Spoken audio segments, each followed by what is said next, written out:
Oh, damn right, it's starting soon.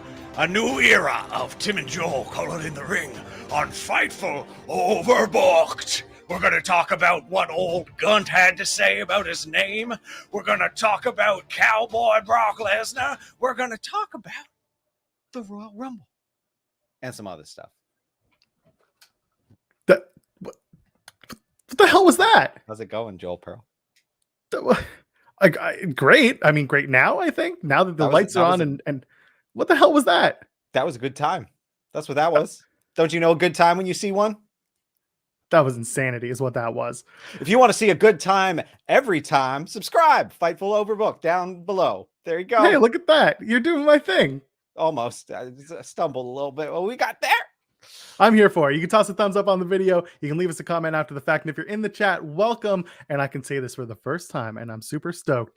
You can send us your super chats and you can donate a Humper Chat over at humperchats.com. They will be read on the air. They'll be brought up like our pal Ron Patel. Way to go. First super chat for Tim and Joel. Absolutely. Thank you so much.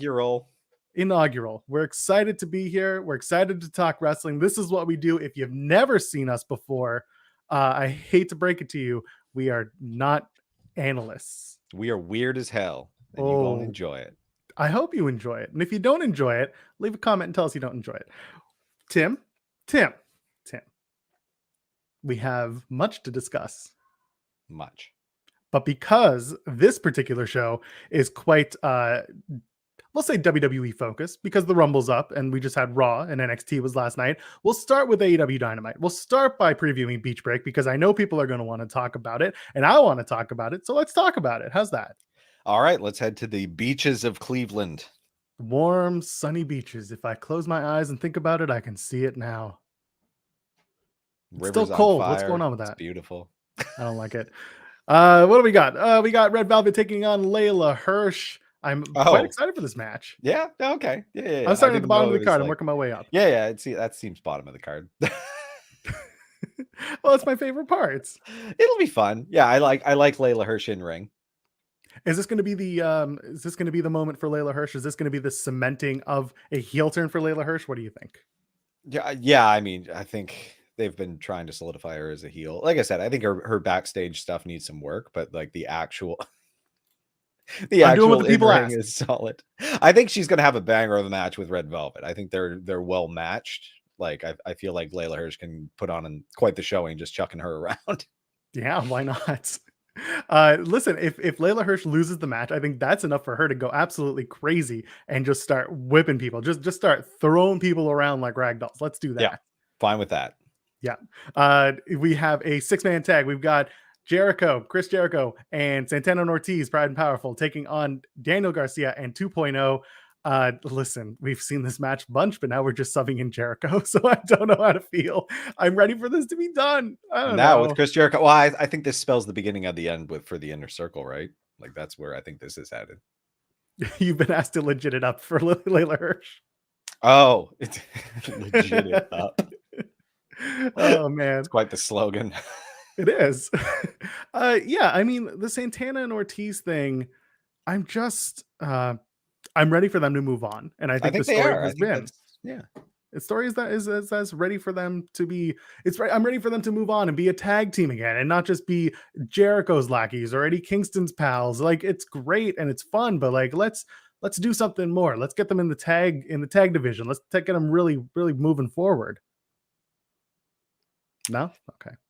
What I would like to see is Daniel Garcia pin Chris Jericho and then Santana and Ortiz just beat the piss out of Chris Jericho. That's what I would love to see. That's what I think would be a nice way to break them out tonight. Absolutely. And elevate Daniel Garcia further. Oh, well, yeah. I mean, Daniel Garcia has been, the silent main eventer of a ton of shows, including Rampage and Dynamite. He is legit main eventer Daniel Garcia. Let's feed him an L for old Chris Jericho. I mean, listen, it's not fun with Chris Jericho, but it is fun with Eddie Kingston. That's what it's all about. Speaking of fun, There's a ladder match on the card, Tim. I don't know if you knew about this because Oh, no. the promo certainly didn't let you know that it was happening until like the last 2 sentences of it. For the Undisputed TNT Championship, it's Cody Rhodes, the American Nightmare, the man who brought wrestling back, the leader of the revolution, the free agent, taking on do the thing. Sammy Guevara. Thank you. That's We're not back, even ladies and remotely gentlemen. close to what that's supposed to sound. Close enough. We'll take it. That's our gimmick. We started it, not nobody else. That was us. We did that thing. Rhodes and Guevara. Is this a story of Cody Rhodes looked past Sammy Guevara and therefore Sammy's going to get the win? Or is it going to be Cody Rhodes wins because TNA, WWE, LOL, Cody Rhodes? Oh, Cody Rhodes wins. I think this is another sign of fans. Do you love me? Do you love me, fans? And Sammy Guevara will be the one who kind of showcases his skills. Cody Rhodes will hurt himself, and Sammy Guevara will come off looking the best despite losing. Our mod Mike, whom I have to remod on this channel, says, is it a partial send off for Cody? Yes, absolutely. This is it. This is the send. Cody Rhodes drops the TNT Championship to Sammy Guevara en route to the Royal Rumble, where he joins the field as Stardust. Oh my God. I think it's happening. You know what? WWE, they uploaded the 2015 Royal Rumble. You know who was in the 2015 Royal Rumble? Stardust. You bet. How long was he in the 2015 Royal Rumble? Buddy, I don't keep tabs of that stuff. What do you think I am, an analyst? No, you don't know Stardust's total time in the 2015 Royal Rumble? No, but I'm sure our mod Dan, when he wakes up, he's probably going to find out for us and add it to the chat because that's what he does, and I appreciate it. Curious. Yeah, I am. Oh, and finally, a lights out match. It's Adam Cole, a baby, taking on Orange Cassidy. Again, this is another feud that I'm fine with, but I'm ready for it to end or at least find a conclusion because best friends versus this elite paragon, whatever they're going to call themselves, I'm getting a little tired. But if this is the culmination, if this is it, then I will take this as the final match. Are you looking forward to it? Are you over it? What do you think? Yeah, I am looking forward to it. I feel like it will be the culmination of this feud. Orange Cassidy kind of has to win this, and I think it's okay if Adam Cole eats an L. Hopefully Adam Cole and all involved agree. I'm looking forward to watching Orange Cassidy just hulk up. Like that's what's going to happen, right? He's going to feel things properly for the first time. We've been building to that because we've seen glimpses of feeling from Orange Cassidy as of late. This is going to be the full out raging Orange Cassidy. Watermelon Cassidy. Grapefruit Cassidy. I told you, a more bitter fruit. But the problem with Watermelon Cassidy is that he's gotten so big and he's hulked up. He's green, just like the watermelon. Yeah, but it's mostly water and flavorless. I want a bitter, brutal fruit. That's what I want. In the center of the watermelon is the sweetness. And that's what he craves. He craves that sweetness inside of him to come out and just shower all over Adam Cole in defeat or victory in this case. It's like whatever. Grapefruit. Hey man, I agree with Elliot. I do think Orange Cassidy's winning. It's lights out. Therefore, is it unsanctioned? If it is unsanctioned, then that kind of it doesn't tarnish Adam Cole's record. There you go. He doesn't take the L. The match just happens. Orange Cassidy gets a moral victory. It does nothing other than that. And that's fine. If they tell a good story and the lights out means that they're just, using it as a crutch to not affect the ratings that mean everything in AEW and everybody follows the ratings to the letter. And every time that there's a champion, then that's anyway. Oh, we could get Blood Orange tonight. Oh, Blood Orange. How do you get blood from an orange? You the razor blade normally. Oh, good stuff. I didn't know we could do that. I'm gonna have to get an orange for this experiment sometime. Well, blood orange, Oh yes, a blood orange. It's a particular type of orange. I don't know. There's a song by one of my favorite artists, Hawksley Workman, called Bloody Orange. Very good song. You should go listen to it. Ooh. It's very down, but it's very sweet. It's nice. It's a duet. Anyway, that's Dynamite. I got nothing else to add for Dynamite. It's beach break. It's Cleveland. Our pal Jeremy Lambert's going to be there, and I'm sure he's going to enjoy the beaches of Cleveland as he already has. And yeah, is there anything else you want to add about Dynamite? Nope. That sounds about right. What do you want to do? You want to do NXT or do you want to do Monday Night Raw? Let's Keeping in mind, keeping in mind we got the Rumble coming up. Oh no, let's do NXT. Let's do NXT because I mean it'll all factor in, right? Throwback, thank you for the super chat. Says this is awesome. Yes, it is. You can even chant it from your seats at home, please. It says I'm so happy for you guys. Do you think it's grime time for the North American Championship? He could push the North American Championship to the moon. Thank you for adding that in the super chat. That means I could do the voice. NXT. This was meh. I enjoyed NXT.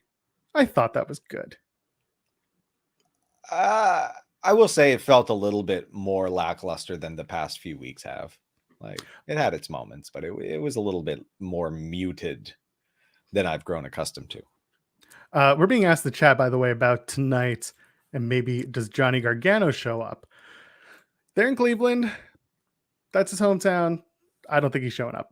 I don't think so either. I think he's taking a break, like a proper break. Like there's an idea. Again, everyone always said, what if he's going to go and take out Adam Cole and help the best friends win this feud? But at the same time, I don't think it needs to be done. I don't think Gargano needs to, unless he shows up and it's a one-off and it's just a cutesy little like, here I am, but I'm not really here. That's fine. But I don't. Yeah, like if he's in the audience and they might like show, oh, look who's in the house, Johnny Gargano, and he does a little wave and then he sips his beer and they let him carry on with his life. Exactly. And like that's the most, if any, that I would expect. Just let him stream on Twitch. Go watch Johnny Gargano on Twitch. He does that. It's good stuff. But yeah, it's going to be a proper break, like a beach break. That's right. let the man become a father. Anyway, back to NXT. So we open up. It's a Dusty Cup match. It's MSK and Jacket Time in a match that absolutely killed. I loved it. Yeah, great match. I never realized how weird and irritating the Jacket Time entrance was because their own voices are repeated in the entrance music at like a very uncomfortably loud level compared to the music. It's I'm just like, Jacket Time. It's Jacket Time. Kushida. Ika Minjiro. It's like, yep, that's who's in the team. Hey, if you didn't know, then how would you know? Right? I think that's fair. I guess, yeah. You learn. You damn well learn. Like, just a whole lot of double teaming. There's a whole lot of a lot of tag team maneuvering, which I like because it is Dusty Cup, and I think if anything, these two teams were going to be of the better variety. I mean, them and GYV were a good team. Basically, every team in the men's side had a lot of potential, except for Briggs and Jensen, but they're too busy trying to mac on Cade. Oh, they got potential. They're good country boys. You leave them alone. No, we've already been through this. The good country All-American boys are the Creed brothers now. That's the way it is. Yeah, but they're from boring America. They're from wrestling America, Tim. Yeah, okay? Boring America. Real wrestling's boring. They're here to break faces and be Americans. Everybody does BJJ now. I don't care if you're doing Greco-Roman. Well, no, Brooks and Jensen and whoever the other J is, that's different. I was trying to go on your BJJ joke. I clued in after it was nearly complete, and because good, okay, valiant effort. Yeah, listen, the finish to that match, by the way, for the MSK and Jacket Time match, loved that. Getting stuck in the hoverboard lock, doing that sudden ghost tag, and then doing a leaping neck breaker spine buster, killer. Love that. I'm a big fan of MSK. Getting that. Yeah, everybody does BJ.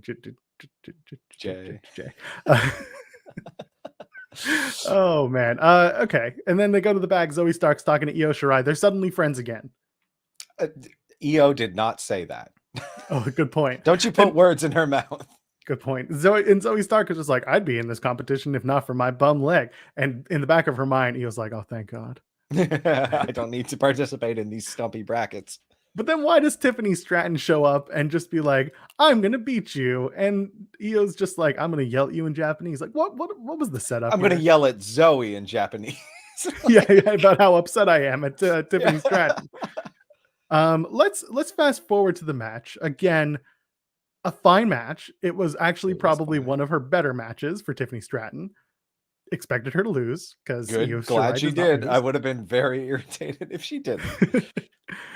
Big flapjack from Shirai on Stratton, which I liked, and then taunting Stratton and saying "call your daddy," which fantastic. She then does. Which later on she does, and we'll get into what happens there because that's a weird pairing if I ever heard one. No, it's just a good solid match for these two. It was like a less than 5 minute match, and all of a sudden it's over. Over the moonsault. I liked the It's bit off the top with EO just looking like just dead inside. Like, what is going on in this? My place of work has altered. Yeah, it was very strange, but I also liked at the beginning how Shirai is like getting tripped up by Tiffany Stratton and like going through the ropes and like missing moves. Like it was cute. I liked it. At least it put her over a little bit because we all knew Stratton wasn't going to get the win. If Stratton got the win, it would have been strange. Yeah, Stratton wins, we riot. Yeah, exactly. Could you imagine? Oh my goodness. They do the promo with Cameron Grimes and Tony D'Angelo, and then Trick and Mello show up with Holly J. Oh, let's not. I don't have a whole lot to say about this. I'm going to say this really nicely. Ollie J is what happens when your Instagram followers have more than your SoundCloud followers. That's all I'm going to say about Ollie J. Legado del Fantasma come out. I love this. We stand Tasma on the show, by the way. If you didn't already know that, we stand Tasma all day, all night. These people are the best. Santos Escobar and Braun Breaker seems to be where we're going for. And I love Escobar just mocking Breaker's poor math skills, his family's just over exuberance, all the low hanging fruit. Yeah, they're poor. Yeah. And he's like, you can't be a big star right now. And then out comes Braun Breaker. And a good little rebuttal. I'm fine with it. I don't like that Santos is probably going to lose on the way out, hopefully going up to Maine. But otherwise, what else can you do? There's not much. It's good that he's getting featured in, like a main event scenario here. I just pray they don't stick him with Los Lotharios. That's the only thing that I request of WWE. Please don't do that. Please don't do that. Let the dad show up. Let Santos's dad and Rick Steiner. Let them have. Rick Breaker is now what they call. Yeah, dad fight. Let them have dad fights. Dad fight. We're gonna get into parental fights in a few minutes. It's coming. Yeah, like I don't know. I appreciate Braun Breaker. I like that. Just barking has become a wrestler's chant. Oh yeah, that's right. That should be what it is. It's very funny and satisfying. So good. It's so good. I expect you to bark. Oh, I bark.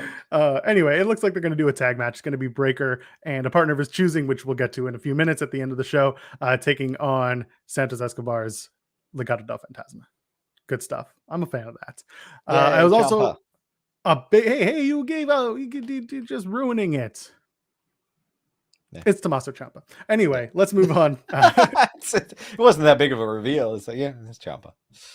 Can't believe, Boa, Solo Sikoa, Falls Count Anywhere match. Love that Solo Sikoa started doing the face paint, started doing the traditional, the Samoan face paint. It's good stuff. Boa, of course, looking like his Sting Boa character, which, sure, why not? Okay. Good. Honestly, just a fun garbage match. The burnt face makeup wasn't total garbage. I was surprised. They didn't throw him in like a used pair of underwear with lucha holes cut out. Could you imagine if they had, though? I wouldn't have been surprised. Give him the old Jillian Hall special. Just a big thing right on your cheek, just ready to be eaten. It's big chocolate chip cookie. Yeah, it looked pretty good. Bravo makeup department for once in WWE. And yeah, the match itself was fun. They did all the backstage fighting. The garage door bit was excellent. Good stuff. Someone's got to pay for that. Yeah. That garage door ain't cheap. Have you ever tried one of those big like service garage doors? When they break, they take a long time. Yeah. It's good stuff. That's all I got. And then Solo Sikoa through a table, gets the win. Good stuff. Top rope splash. The real Superfly way to win. Yeah, all the splashes for everyone. WWE legend Jillian Hall. Sorry, I had to throw that in there, just like WWE legend Summer Rae. Duke Hudson and Guru Raj is next. Very quick match. Not much to say there. But the important thing is Dante Chen comes out. Dante Chen was one of my top 5 from this past week in a show that myself and Drew Nicholas do on Saturdays called Hits and Misses. And Dante Chen's comeback segment was one of my top segments from the week. Yeah. So I was really happy to see him come out, kind of build on this. and tell Duke Hudson, here I come. I will give you warning, and let them have Here a I little come. bit of a thing.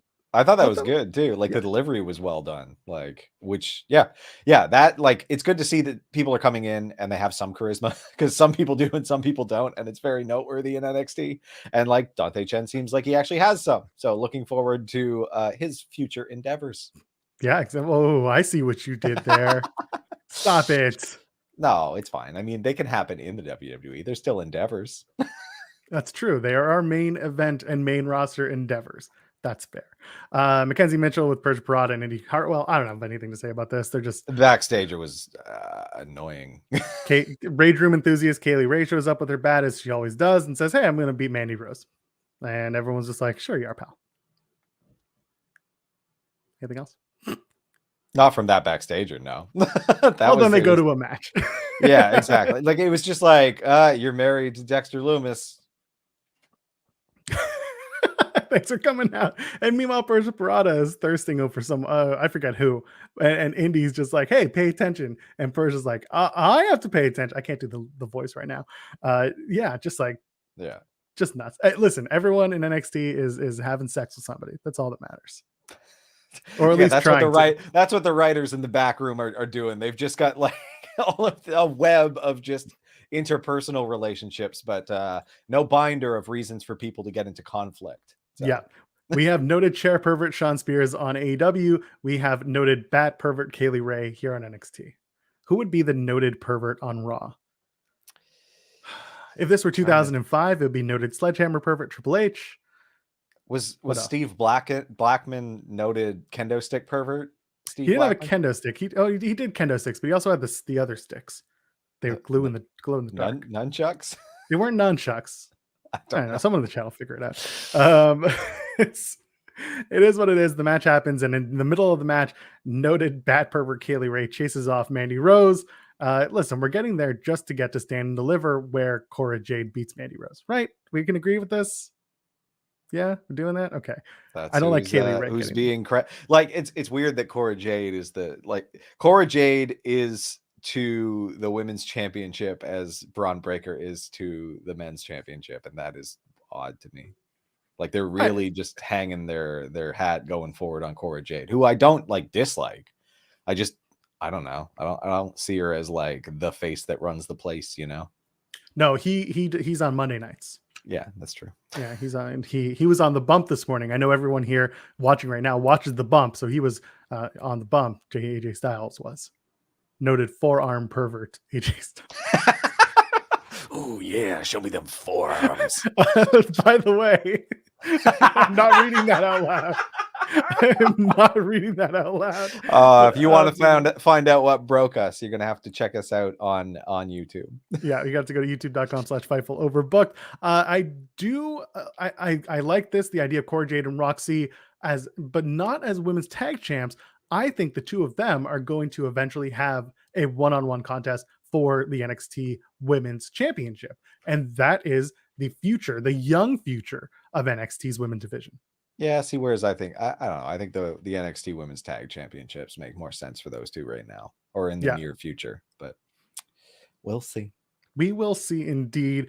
Indy Hartwell and Persia Parada pick up the win for their team on a spinning face buster from Parada. So I guess we're eventually going to see those four women have a tag team match. I don't think Hartwell and Parada are winning the Women's Dusty Cup, though. No, that's not how they're going to get there. They're just going to have a regular old match because they earned it. They pinned a champ. That's how it goes. I think if anything, they're going to be in the competition in the Dusty Cup, but they are going to get screwed by JC Jane and by Toxic Attraction, Gigi Dolan. And that's fine with me. Speaking of the Dusty Cup, they move on. Inofe and Blade. What did you think of that segment in the back where they flexing and talking about asking out Toxic Attraction, and Inofe is just a horn dog and it's high school, and what are we doing? Okay. Remember when I talked about how there's a clear division between people who have some charisma and some who need to work on it? Yes, this was like this was the showcase of that issue, because like, okay, Idris, very good, tons of charisma, oozing it. Like you might even say it's toxic in regards to his social media, and then doing the little titty dance. That was very funny. Well, hold on. Would you say that his attraction to Mandy Rose is a bit toxic? No, it seemed healthy. Oh, okay. Yeah. Well, Um, that's fine. But yeah, what stuff? What is Joel right about? we'll get there in a minute. But yeah, then Malik Blade delivery was a little stunted, but it was funny. It worked for the two of them. But yeah, I think he's got some work to do. He's on his way. I As a said this tag on team, love him though. This is good. yes. I was gonna say I like the fact that Malik Blade hasn't become the replacement for Leon Ruff. Because No, if you yeah, remember Ruff, when he was brought in, he jobbered to the stars, eventually got a lucky break, wins the North American Championship, but he's just part of a larger issue between Damian Priest and Johnny Gargano, and he just kind of gets involved somehow. He's just tossed into it. We're not doing that with Malik Blade, and that makes me very happy. I was very nervous that they were going to go that route, and I'd rather see these two as a tag team. He's found his place as Idris Enofe's sidekick, which is fine by me.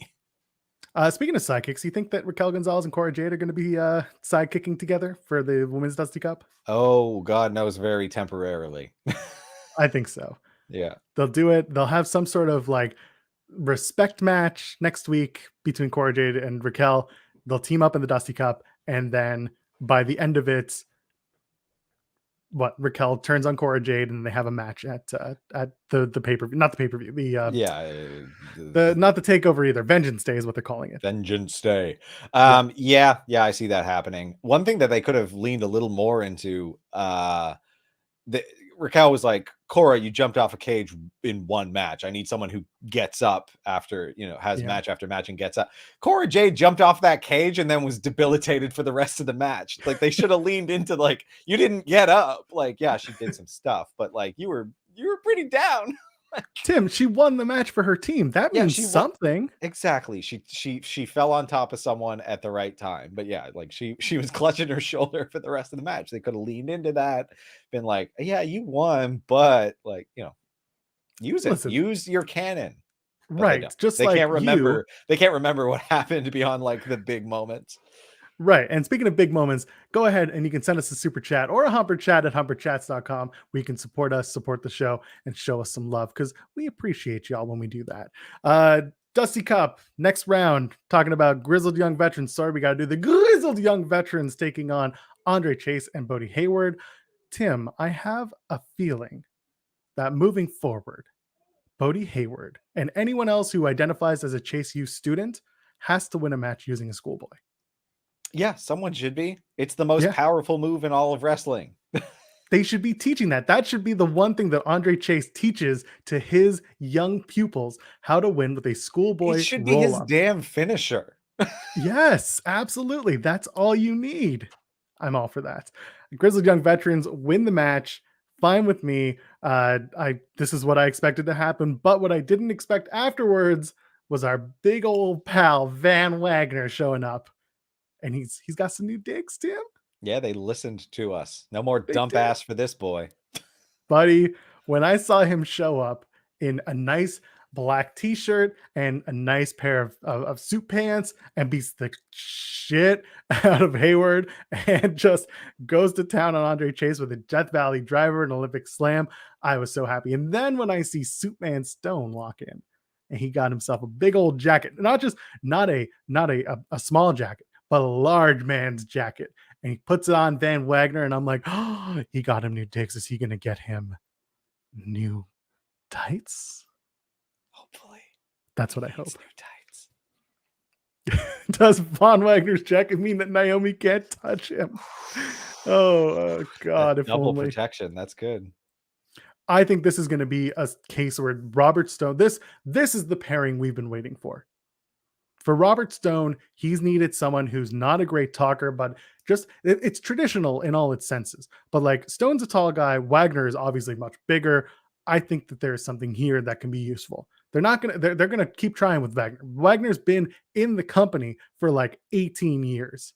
Okay, what? Not literally 18 years, but you know what I mean. Yeah, exactly. Like that makes sense to me. They're clearly over. Like they like him. He can't talk, but they like him. So good. Pair him with a guy who can talk. That's all you need to exactly. do. pretty straightforward. I think this He's is got the a right look. pairing for He's them. got a striking look. So now without Uh, dump ass, he might even look a little better. Exactly. So let's let that happen. Speaking of new pairings, you've got Grayson Waller is now tagged up with Senga, is what they're calling him. He used to be Sarah from Indushare, and it's a secret service. It's the important. He's the most important commodity in NXT because he has all those followers. Tim, did you know that he's almost at 10,000 followers on Twitter? Actually, let's find out. Is he actually? What's the percentage of that compared to Ollie J's?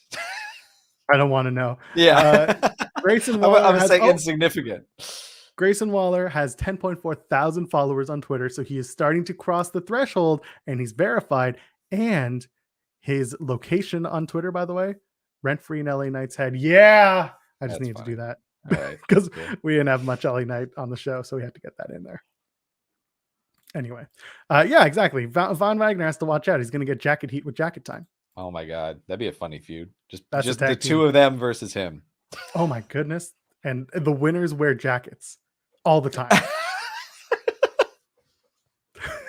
That's their new gimmick. Honestly, I'm looking forward to the day when Ikemen is faced with that threat that if he loses this match, he can never wear a jacket again. Did you notice, by the way, that you and I were off the show this week? We were. Yeah. COVID. No, No. Stop it. No, we got to let the Odyssey Jones story breathe. So for those who don't know, here on Fightful Overbooked, because we're new on this channel, they call me Joel Gacy because I bear a striking resemblance to the man on your Tuesday night screens who preaches about tolerance and stuff. And then the guy next to me, Tim, he's got a bald head, so he's my Harlan. Yeah, we shoehorned that one in, but it's fine. We really did. And if we ever meet, it's going to be a real awkward photo. Speaking of awkward, Diamond Mind, Malcolm Bivens, they saying that Gunther is a terrible name and it should have been dumbass in all caps. God bless Malcolm Bivens. Saved it. Yeah, that was so good. Great promo from him. Just overall, I liked the setting and having them just working out in the background. It works. It's a good angle. They just need to actually win now. So yeah, and you know what? I think it would have been much more awkward had Roddy Strong gotten the last word in, and I was fearing that they were going to do that. Yeah, because he shouldn't be saying anything. He just lost. Again, shut up. You're less than the Creed brothers right now. Creed brothers on top of the world. Yeah. And Bivens, thankfully, Bivens ends it and says Diamond Mine forever. Sure. Diamonds are forever. Woo! And then we get to the main of. Oh no, we didn't. We got to talk about Wendy Chu and Tiffany Stratton in the back. She calls Stratton's Daddy. talking to Daddy, and the referee is incompetent. So clearly, Daddy is going to be a referee.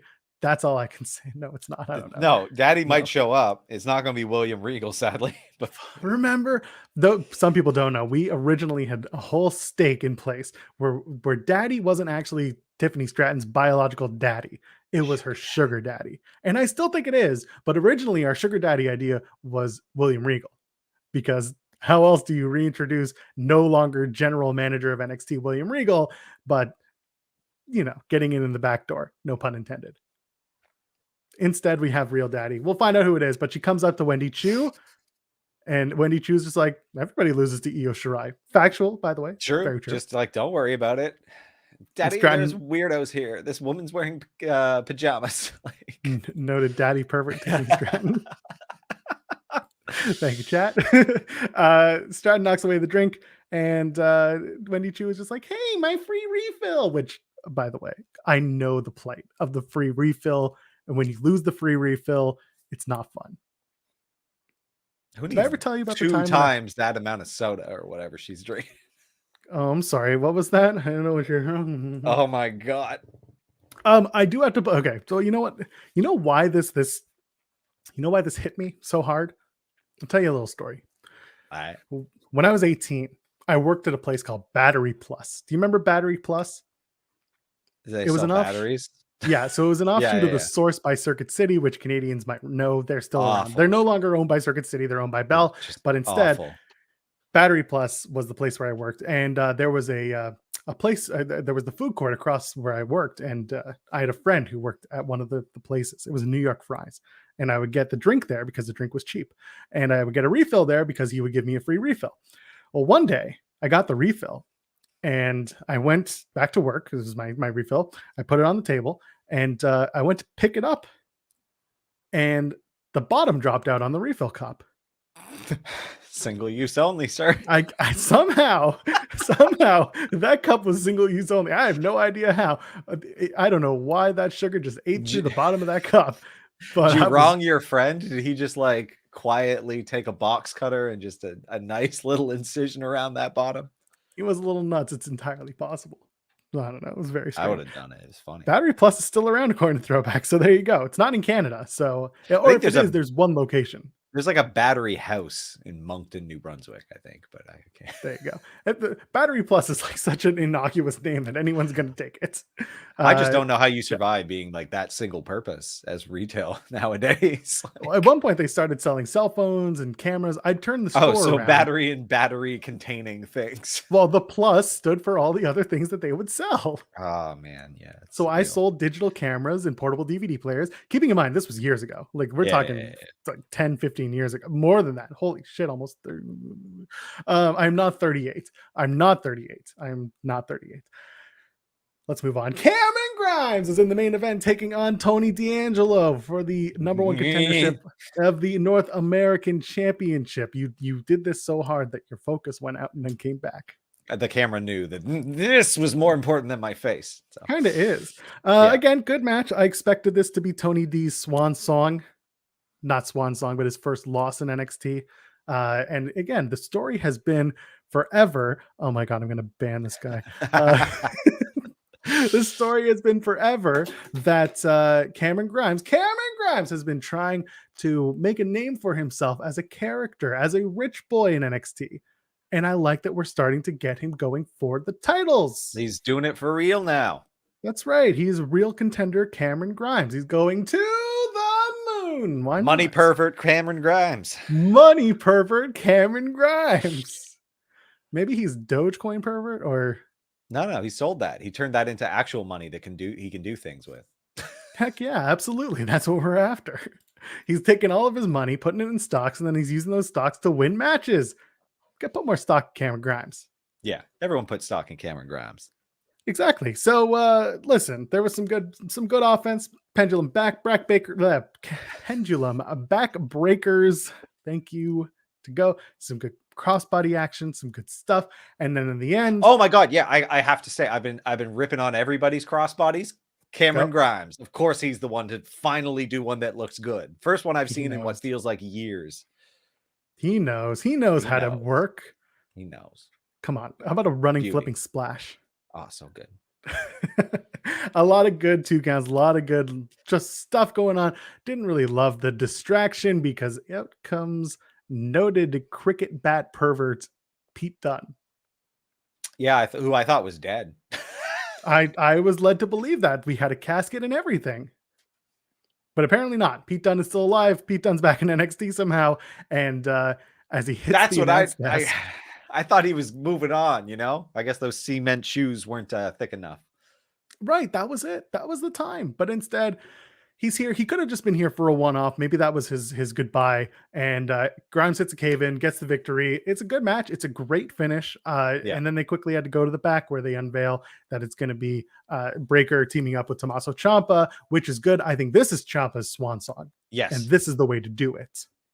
Agreed. Yeah. And so I made this joke. You do a cricket bat on a pole match. But the problem is we just did one with a much tougher object. Yeah. So you know what you do. Are you familiar with Full Metal Mayhem from TNA? No. I'm popping literally just JJ in the chat.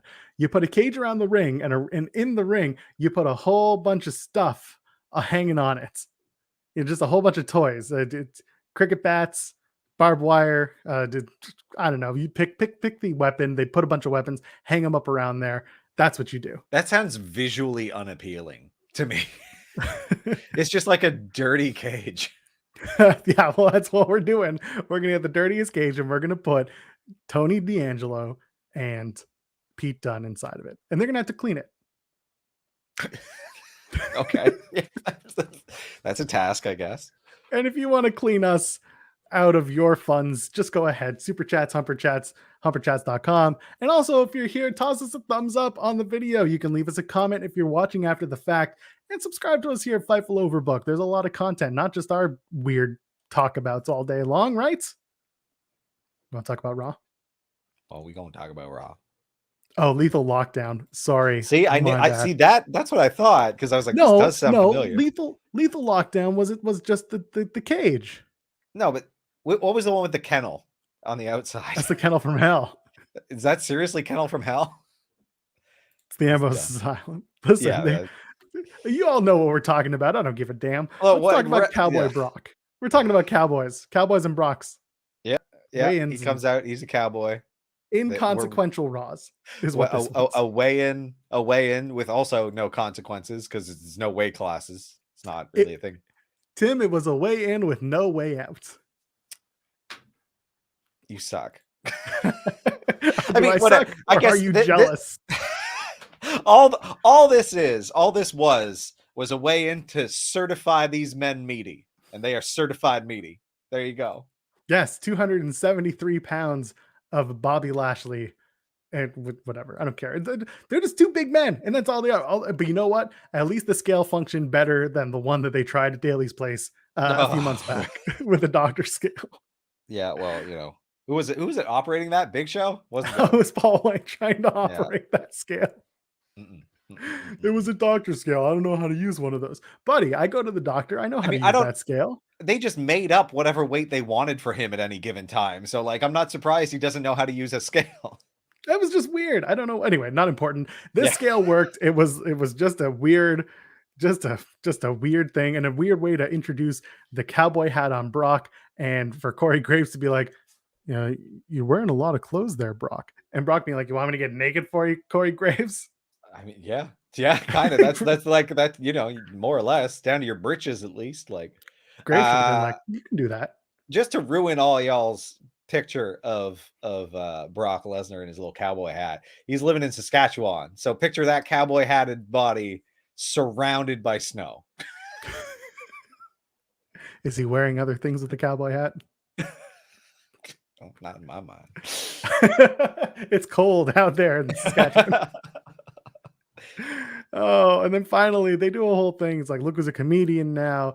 This will be the shortest title run of your career. And then Bobby Who is going to win the championship. It was cute. It was, but it was just nothing happened. The whole night of Raw, nothing happened. Yeah, it was kind of like it happened.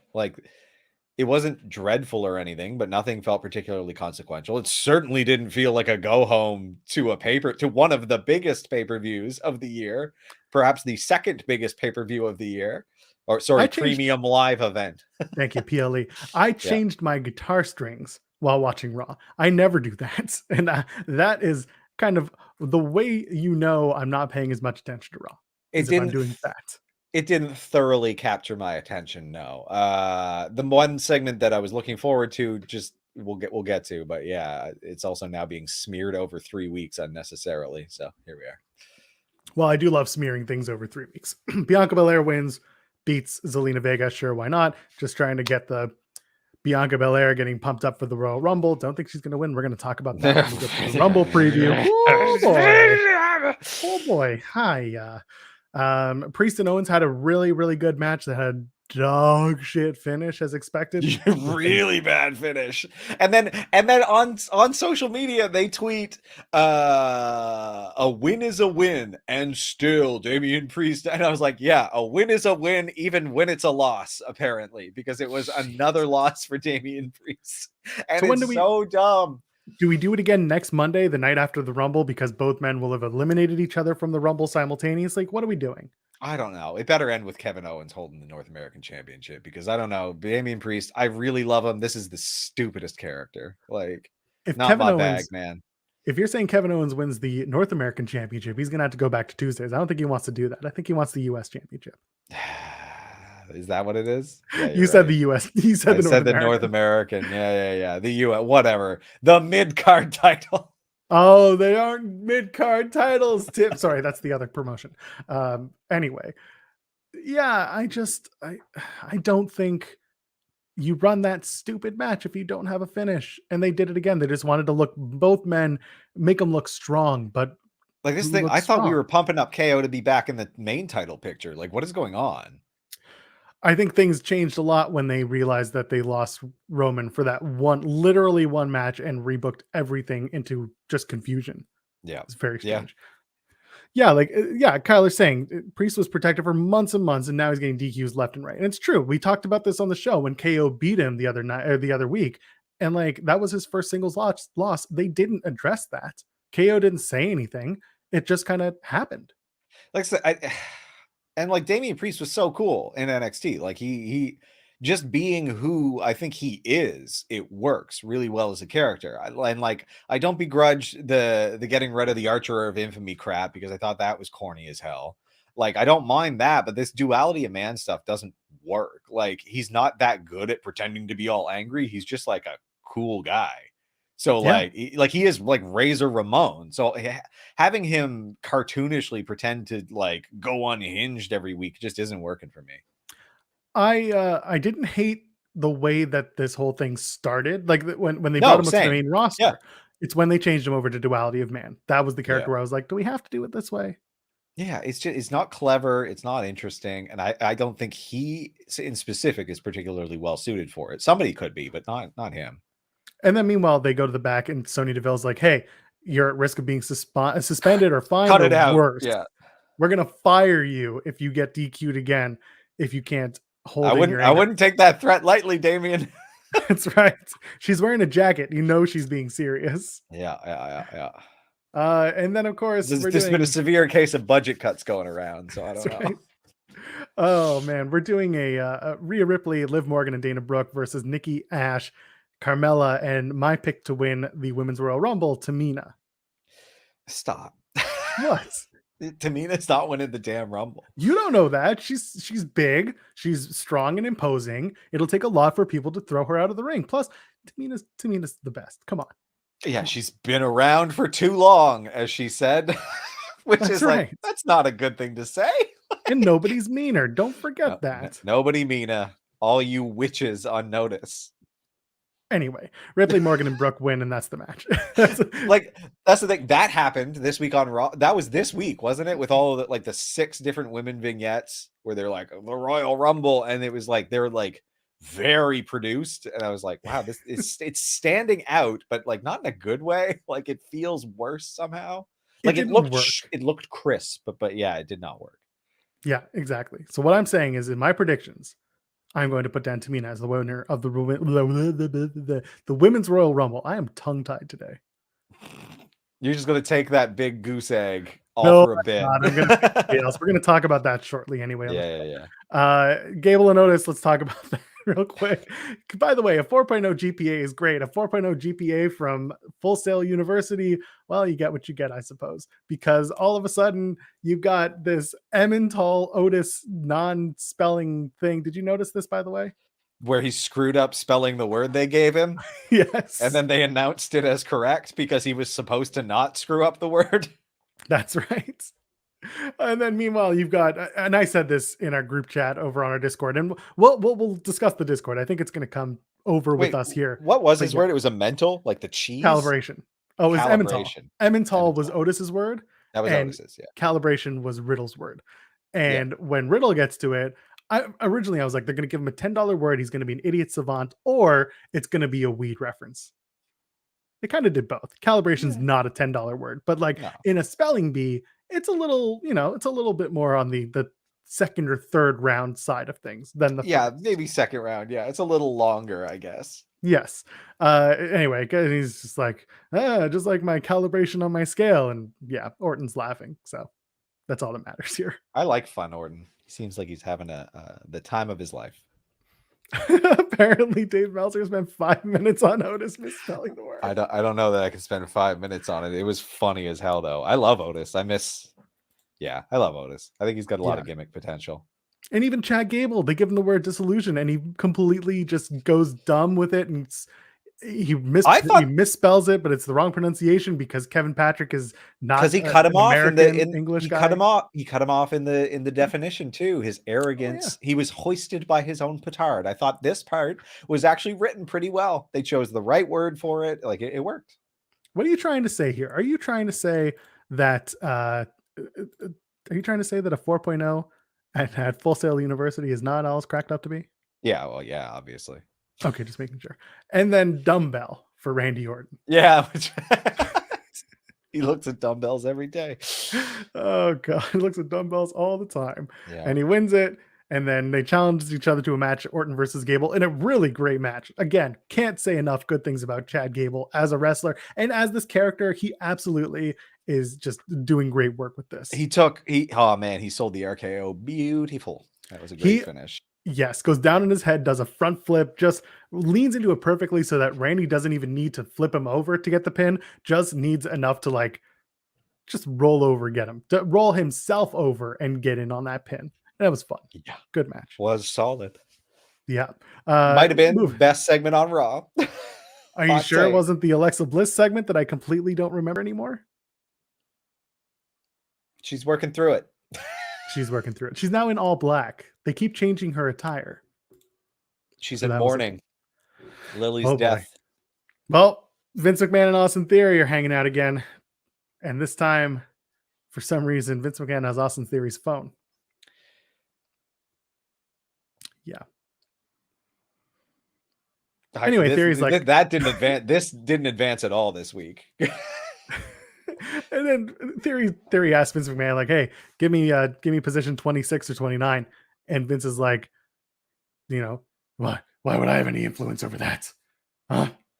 No, go take a better selfie for me, and then come back, and I'll give you your number." Or something like that. I don't know. I kind of missed it. Yeah, I also don't remember a single thing Vince McMahon said. Come back with a really good selfie. That's all he said. Oh, and then AJ Styles would be the match. Hall of Fame, first ballot, Hall of Famer, AJ Styles. Okay, sure. So AJ Styles and Austin Theory have a match. And again, a really good match. A really good one-on-one contest. And that's the thing. And that's all that happens. And they noted phenomenal forearm pervert AJ Styles wins the match. This means nothing. Yep, that's it. That's over. It was fine. The Royal Rumble is this Saturday. I'm Batman. I'm Batman. Man. Where is she? No, Jesus. Oh god. I got nothing else here. I don't know. I don't care. Once again, the Royal Rumble is Saturday, and we have no idea who's in or who's out or who's doing what. It's mostly along. Raw competitors at last look for the men's Royal Rumble. I have the list. Okay. The Becky and Doudrop segment in the back, I loved the split screen. Yeah, I loved it. Yeah, it was good. And I'll go back, this was January 3rd when I said it's going to be Doudrop and Becky. So thank you. When that happened, I said, I need all the Irish and Scottish nonsense I can handle. And I think Tim, Doudrop's going to come out with half of her face painted in the Scottish flag at the Rumble. Yes, just do full Braveheart with it. And Vince McMahon will be like, wear a little kilt. No, she can't do that because then she's taken away from a certain other person we're going to talk about in the Rumble. Yeah. So maybe not the little kilt, but definitely the face. They're going to do the face paint. She's going to have at least half of her face painted like the Scottish flag. I think that's what we're going to do. But either way, good. I think this really sold Doudrop as a competitor, as someone who can talk, and as someone who's believable as a contender for that women's threat. Yeah, like it's good. It built her up, and that's what we want to see. You know, I mean, she built her up. Like she's running, she's been given like such a weird situation, and she's doing pretty well with it. Exactly. Yeah, and then Becky comes out in her 2014 NXT gimmick where she's dressed up like a leprechaun and dancing through the ring. She's carrying the shillelagh. Yeah, that's right. Oh, that's going to be awful. Let's do it. Ray Dominic versus the Street Profits. I don't remember this match, but I do remember that they all dump each other over the top rope afterwards. And again, this is all leading because it's been Ray dumping Dominic. Anytime Dominic tries it, Dominic's going to dump Ray in the Rumble match. Yeah. It's going to be exactly. Like that's what we're building up to because he hasn't been able to get the better of his dad so far. So. And then he's going to get the better of his dad. And then they're going to do this whole, like, everything's fine. Everything's fine. If everyone's laughing, ha ha ha. And then someone's going to turn on somebody. Do you turn Rey Mysterio against his own son, or do you do it the other way around? I think Dominic needs to turn heel to actually make him interesting. I agree. Like Rey doesn't need anything here. Like I think that's what, unless Rey Mysterio has some genius idea to go full evil, but I really don't think he does. Like this you late in the imagine, though? career, he's just like, I never really had a heel run. Let me let me have a crack at it. Oh my goodness. And then we get to the final segment of the night. It's Maurice's birthday batch. By the way, this is the Royal Rumble Go Home show. So here we are. It's Maurice's birthday. So clearly the main event of the Royal Rumble this year is a mixed tag match, right? Well, and again, like we said, this was a WrestleMania caliber match. I wanted to see this story drug out over, a few months on the way there, but no, they rushed it right to the Rumble. So it kind of is. Yeah, it's just happening. It was like, hey, I got you a Rolls Royce. I've gotten you a $500,000 ring. But then there's That's the painting. too much. That's too much for a ring. That's stupid. A Schamberger original, the painting that Miz gets for Maurice first, and then gets the glittery jewelry box that says no limit, at which point I said, oh, a Master P gift. And that cut real deep, let me tell you. It was just a fun segment. I expected it to be Miz getting all freaked out that Edge and Beth were coming, and like eventually something would culminate at the top of the ramp, but then I forgot the security was there. Instead, they had the big gold box, and I'm sitting there, I'm like, I'm not going to do anything with this box, it's just there. And then the reveal is it's the brick. What's in the box? It's a brick. It's a beautiful brick. Put the brick on the mantle. I love that Remember they did it for all time. And again, it's a thin brick, so it fits. Yeah, exactly. Thin It's a ass showcase piece. Well, it's got to fit in a clutch. What do you want? You were the one who was like, that's not a thin brick. And I'm like, they sanded it down. Whatever. Brick's a brick. You get a brick in, you get a brick in. It hurts. That's true. Out come Edge and Beth dressed instead of being Vikings, they are now dressed up as punk rockers from the late 80s going to CBGBs. Yep. Despite being, well, and they might have in the 80s. Oh, that's true. They probably would have. And yeah, you know what? Betty Phoenix looks absolutely jacked, shows off her arms, loved it. It was fun. And then, of course, all this to put over the fact that Edge and Beth Phoenix do hella tag team moves well. They have been working together. That's what this proves. They do a heart attack. They do a 3D. They should have hurled the brick at Maurice, but of course, there were people at ringside, so can't do that. Stupid fans. And again, like this match or this segment, like entertained. Mm-hmm. It was fun. It does do a power bomb through a cake. Yes. That was fun. Man, now I want cake. Yeah. I got cheesecake in the fridge, actually. I shouldn't eat more cheesecake. What flavor? Oh, I made 2 compotes to put on, a blueberry and strawberry. So that's great. Pick your poison. I should come over later, but it's too cold, so I'm not going to do that. Yeah. Anyway, the Royal Rumble is Saturday. And that's which is how WWE feels about the Rumble. Like, anyway, here's the Rumble. So let's just run down the card real quick as we start to wind down. Get in your Humper Chats, your Super Chats, your donation, whatever you want to do. Show us some support, because guess what? This is some of the stuff you get to see on Fightful Overbooked all week. Let's go. Yeah, there we go. Tim, you're going to have a guest. You're going to have one more. Can you look after a child? Yeah. How if you can do that, you can eat all the damn cheesecake you want. To be fair, it's a very big cake and a little unusually shapen because I don't have a springform pan, so it was made with. Anyway, it's good. It's a little light and airy in the middle and a little more dense in the back. I don't know how that happened. So, I mean, anyway, not important. This isn't a cooking show. The Sunday show is the cooking show. Sundays at noon Eastern here at youtube.com/Fightful Overbooked. That's the Tim and Joel Cook at Home show. Yeah, we're not doing that. No. Edge and Beth Phoenix versus Miz and Maurice. Beth Phoenix versus Miz and Maurice. Mixed tag match. Who wins the match? What do you expect? Who won in Edge versus the Miz? Edge won. Miz wins. That was the return of Beth. Miz and Maurice wins. There we go. I also think Miz and Maurice win this match. Yeah. Does it go to a third? At WrestleMania, perhaps. I don't know what stipulation we put on that. No, you do Edge and Miz at Saudi. That's what you do. Or you put Edge and Miz in the Elimination Chamber. Fightful Overcooked. Anyway, I've got Miz and Maurice winning this match. That's what I got. For the Raw Women's Championship, Becky Lynch versus Doudrop. I'm pretty sure we know where this is going. In a good showing, Doudrop's going to win. No, Becky Lynch going to retain this title, right? Doy. All right. Okay. So let's pivot to the Women's Royal Rumble for a second. We have the 30 Women's Royal Rumble. Let me read off to you who's been announced. Okay. And then we can get into some speculation. We've got Rhea Ripley, Nikki Ash, Dana Brooke, Carmella, Queen Zelina, Tamina, so basically all tag teams. Shotzi, Natalya, Aaliyah, Naomi, Shayna Baszler, Charlotte Flair, Nikki Bella, Brie Bella, Lita, Michelle McCool, Kelly Kelly, WWE legend Summer Rae, Impact Knockouts champion Mickie James, Bianca Belair, Liv Morgan. So that's my order of announcement. total count. I don't know, 17, 1, 2, 3, Oh my 4, God. 5, 6, 7, 8, 9, 10, 11, 12, 13, 14, 15, 16, 17, 18, 19, 20, 21. 21, probably 9 more. positions. Okay. Earlier this week on Fightful Select, the news dropped that WWE is really trying hard to get Ronda Rousey back for this match. That's going to hit some plans, isn't it?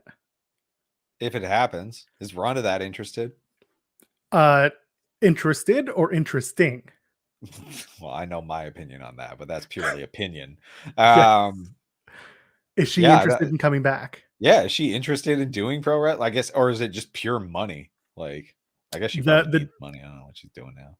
The general consensus, and this was after SummerSlam, Nick Khan had told Ariel Helwani that she's coming back. The timeline wasn't set, but the plan was that she would come back, that Ronda Rousey would come back. So if you bring back Ronda Rousey, do you have Rousey win this match? She shouldn't, but yeah, probably. Now we have to do the SmackDown Women's Championship as the story going into Mania. Who gets that shot? Now, my biggest concern here, not concern, I don't like using concern or worry or anything like that. Leading into this, you and I have been talking about how the story has been that it's Charlotte Flair in the Rumble. That's the story. Yeah.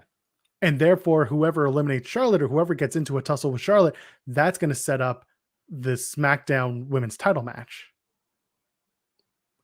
What if it's Ronda Rousey and then she wants Becky Lynch? Or what if Ronda Rousey comes back, wins, and says, I want Charlotte Flair? Well, that's the thing. Like, okay, a couple of ways this could go. She wants Becky Lynch because blah, blah, blah, blah, blah, three-way, blah, blah, blah, a high watermark of WWE in the recent past.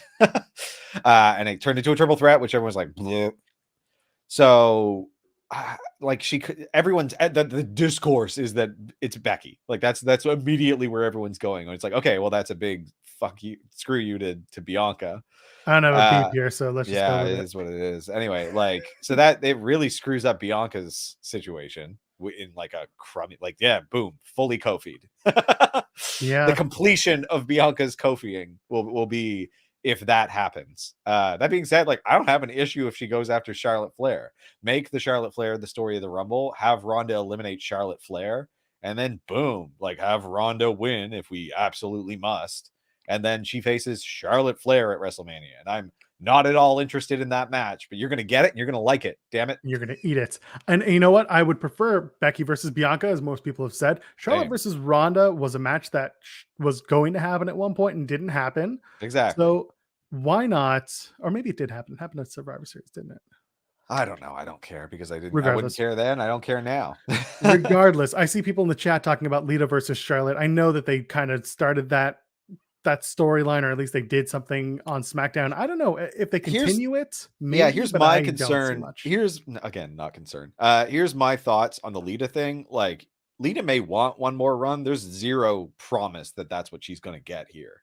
Like, remember when Christian came back at a Royal Rumble for, he showed up on Raw. He's literally in catering for like one segment and then he's gone forever. That's it. Like, that could very well be what happens. Like, I would not take Lita having one final run as a certainty just because she said it on a show. The things that get said on Raw and SmackDown are soon forgotten. So Lita versus Bayley is the match that I would prefer to see. I want to see Bayley return, dump Lita unceremoniously, and then let those two start a program that leads to Mania. like this thing. If Ronda comes back, it ends up being Ronda wins the Royal Rumble, and whatever, fine. Because I think the original plan probably was Bayley wins the Royal Rumble if she is coming back, which she probably is at this point. So, but if she doesn't, if she comes back and yeah, it becomes Lita versus Bayley, that sounds like excellent. I'm very into that. So My one thing is like, now do we still get a women's elimination chamber? Knowing that it's going to be in Saudi Arabia and knowing how they might feel about doing a women's elimination chamber in Saudi Arabia. they're not doing a women's elimination chamber in Saudi Arabia. Like, I think we might still get the network one that you were talking about, but they can't. It's difficult because they're on 2 different networks. So I feel like they're going to displease someone if they do that. So I don't know that that's even on the table. As of right now, I don't think SmackDown is actually officially locked in for a location that Friday. And then the Elimination Chamber pay-per-view in Riyadh is supposed to be that weekend. So I don't know what's going on there.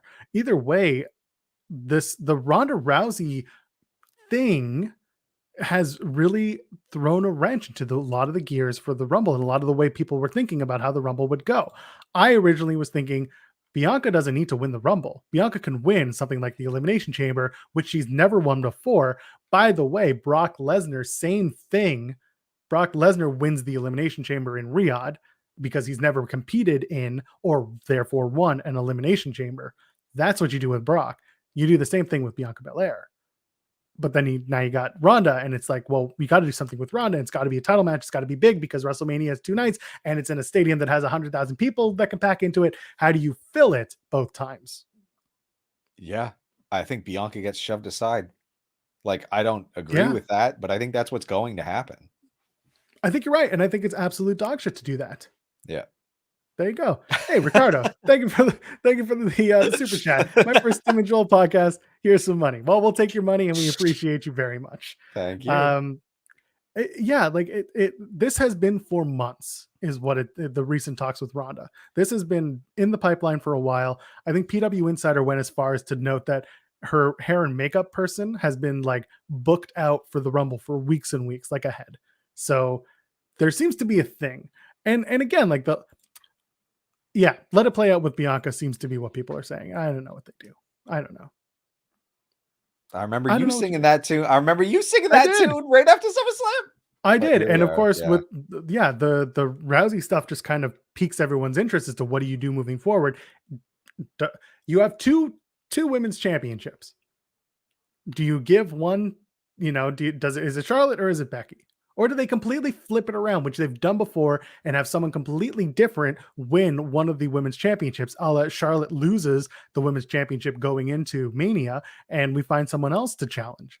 And that sounds the most desirable to me, because I feel like Charlotte, they could set up in whatever, and it'll be good. Like, they trust her enough, you'd think, but maybe not. I don't know. They're not good at writing women's feuds. So, listen, all I'm saying here is Asuka comes back into the Rumble, and Asuka eliminates WWE legend Summer Rae. And that's the match for WrestleMania. Asuka versus Summer Rae. No. Not for a title. Just like that's the main event. No. Fine, whatever. You don't know. Lacey Evans comes back. Lacey Evans coming back is something that I'd like to see. Lacey Evans comes back. Oh, here we go. Ronda Rousey wins the Rumble. Yep. Rousey versus Becky.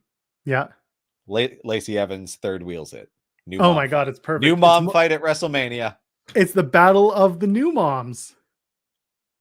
Come on. If you haven't left a thumbs up over that comment, I don't know what to tell you. That's the one. That is the one. If you haven't subscribed to the channel based on that, I don't know what to tell you. Let's move on. I think we've kind of dissect this to death for a little bit. Yeah. For the Universal Championship, it's Roman Reigns versus Seth freaking Rollins, and the Usos are somehow barred from ringside because Roman did that to himself this past week on SmackDown by not punching one of his brothers or cousins. Not brother. There you go. Brothers was Seth anyway. I don't know if they'll mention his name, but yes, Lacey Evans challenged Charlotte Flair because Rick got her pregnant. Oh boy. Oh dear. So what do you think? Reigns and Rollins, do we see a title change? Do the Usos get involved anyway? Maybe cost Roman Reigns some of this cost him the Universal Championship somehow, or a DQ? What do you expect? Yeah, what happens if they just defy that order? Reigns gets disqualified, and then we do the match again in a place Yeah, exactly. like, So I don't like, know, what's the? It's no Riyadh. big deal. Like, yeah, I don't know. I wouldn't put it past them just being like, you didn't say I'd lose the title if I just did, so I'll just get disqualified. I don't care. Like, Yeah, I don't know. Roman Reigns has one more Friday to explain why he did what he did, and if anything, the big story is going to be the Usos get involved anyway, and either cost Seth the match or cost Roman the match, and Roman still retains because he gets disqualified. That's all I got. yeah, I don't know where it's going. I have no Yep. idea. It could be. It could just be a setup to start kind of. No, I don't know. I have no idea. I don't know where they're going with it. Well, do we know Curious. what's going on with Brock versus Bobby? Brock Lesnar, Bobby Lashley for the WWE Championship. Brock Lesnar wins. Does he though? No, it's not a guarantee. I think they're very high on Bobby Lashley as well. So, Oh, sorry. Going back, I agree with Mod Dan. Pierce makes a stipulation Friday that says if he loses by DQ, Roman loses the title. They can absolutely do that. they could cement that this Friday. Yeah. Yeah. I need to remod Dan, by the way. Don and remod Dan and remod Mike. That are in my notes.